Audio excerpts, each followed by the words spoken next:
Il est 12h30, vous êtes dans votre flash info de la mi-journée.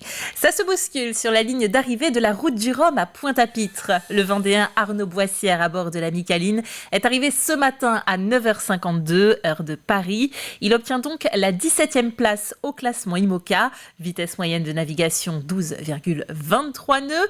Il était visiblement fatigué mais enchanté des sensations que lui procure son nouveau bateau, ex-Initiative Cœur de Samantha Davis et équipé cette fois-ci de foil.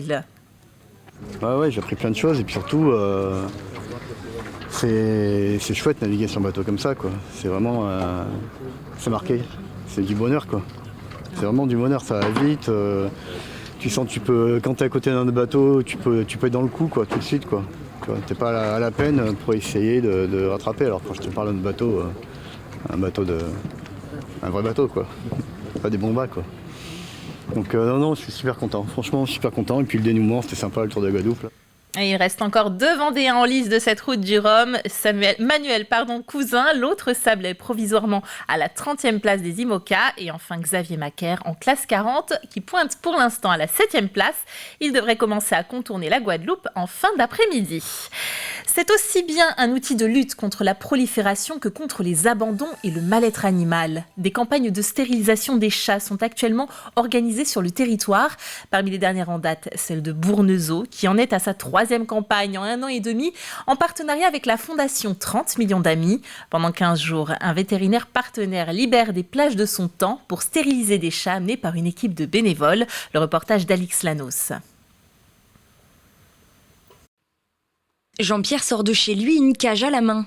Il vient de récupérer un chat chez une habitante voisine, un chat errant. Et depuis le début de la campagne de stérilisation, il y a 15 jours, il est loin d'être le premier. Depuis 15 jours, on en a récupéré 17, je crois, avec Saint-Vincent puis Maufray. La commune nous a donné des cages. On met de la nourriture dedans avec un système de trappe. Et quand la trappe tombe, ils sont piégés. Régulièrement interpellée par ses habitants, la commune de Bournezeau a décidé de se saisir du problème en organisant ses campagnes de stérilisation. Donc on s'est mis en contact avec 30 millions d'amis et nous avons passé une convention avec eux donc pour une prise en charge partielle du coût financier. Direction le cabinet du vétérinaire partenaire de l'opération. Le bénévole y dépose l'animal et viendra le récupérer quelques heures plus tard après la stérilisation pour le remettre là où il a été trouvé. Bonjour. C'est la 3e campagne depuis juillet 2021 et le nombre de chats errants amenés par des bénévoles est toujours très important. C'est énorme. C'est énorme, c'est un gros problème pour toutes les communes. Parce qu'il y a une grosse prolifération, plein de chats errants qui, du coup, posent pas mal de problèmes à la population. Une chatte, au bout d'1 an, aura donné plus de 20 ou 25 petits, donc fois ça tous les ans, donc ça peut augmenter très très très rapidement, quoi. Et pour ce vétérinaire, si l'on veut enrayer le problème, il en va de la responsabilité de chacun. Déjà, si tous les gens qui avaient un animal, un chat chez lui, stérilisaient son chat, déjà, ça diminuerait pas mal. Et puis après, oui, ce serait bien que les pouvoirs publics mettent en place ces campagnes plus régulièrement pour justement essayer de diminuer à force le nombre de chats. Depuis le début des campagnes, une 40aine de chats a pu être stérilisés sur le secteur. Coût de l'opération, environ 3 000 €, répartis entre la Fondation 30 millions d'amis et la commune de Bournezeau. Des stérilisations ô combien précieuses pour les associations qui, à l'autre bout de la chaîne, recueillent des animaux errants ou abandonnés pour tenter de les placer. La main à la pâte 85 nous le confirme, ils sont littéralement noyés sous les chatons. On n'en peut plus, cette année ça a été une catastrophe. On a été noyés par les chatons depuis, on va dire, à peu près le mois d'avril. Encore maintenant, on trouve des tout petits chatons, donc là c'est plus possible. Nous, on ne peut plus absorber tous ces chatons, c'est pas possible. Toutes les associations de protection animale sont complètes. Et là, il y a eu énormément de mortalité cette année, parce qu'il faut penser aussi qu'il y a des maladies qui se mettent dedans s'il y a trop de chatons. Donc il faut absolument que les gens fassent stériliser leurs chattes, mais aussi leurs mâles. Parce que les mâles aussi, il ne faut pas oublier qu'on peut les faire castrer, et au contraire. Et en plus de ça, comme ça, il n'y aura pas de maladies, beaucoup moins de maladies, parce que s'ils ne sont pas castrés ni stérilisés, ils peuvent aussi contracter des maladies qui sont mortelles. Bientôt le lancement des marchés de Noël en Vendée et nous avons eu envie de vous faire découvrir quelques-uns des artisans que vous pourrez y croiser. Direction la Bretonnière Laclais aujourd'hui pour une immersion dans l'atelier d'une tisserande. Voilà un ancêtre diplômé des métiers d'art en tissage de la prestigieuse école Duperré à Paris a choisi de travailler avec des matériaux de seconde main. Une rencontre minutieusement brodée par Cyril Guillet.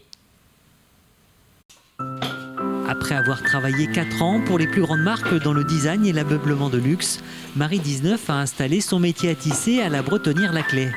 La passion chevillée au corps, elle crée des objets décoratifs à destination de l'habitat.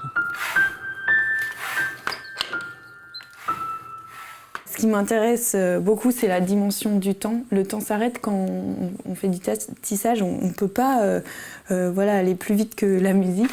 Et vraiment, c'est tout un travail de préparation du métier qui, pour certaines grandeurs de textile, peuvent prendre plusieurs jours. Et c'est incompressible. Et c'est ça que je trouve qu'on prend le temps de faire.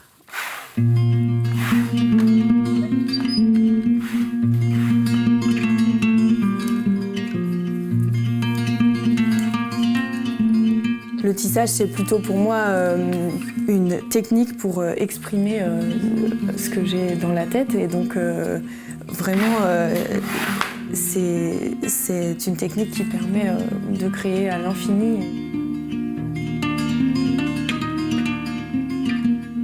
Éthique et sensible à l'environnement qui l'entoure, elle travaille essentiellement des matières de seconde main. Plus précisément, ce sont des matières upcyclées. Je valorise des matières qui sont des stocks dormants, des laines, des lins qui vont être oubliés un petit peu dans les placards. Et donc je récupère tous ces matériaux dans des ventes de boutiques solidaires, les Emmaüs, Le Bon Coin, pour éviter le gaspillage. Parce que pour moi, il y a assez de matières sur Terre et donc on peut les utiliser, les valoriser. Dans ses créations, elle ne se contente pas du lin ou bien encore du coton. Elle intègre différents matériaux qu'elle glane la plupart du temps elle-même. Notamment ici, on a de l'osier et du cuivre avec ensuite un mélange de fibres que je récupère. Je glane mes matériaux, donc je récupère dans des rallonges qui ne fonctionnent plus, donc pour donner une seconde vie et éviter le gaspillage. Comme pour beaucoup d'artisans créateurs, l'approche de Noël est une période bien remplie. Vous pourrez retrouver ces créations ce week-end à l'occasion du marché de Noël de Mareuil-sur-Lay et les week-ends suivants à la Couture et la Bretonnière Laclais. C'est la fin de ce flash. Passez une belle après-midi sur TV Vendée.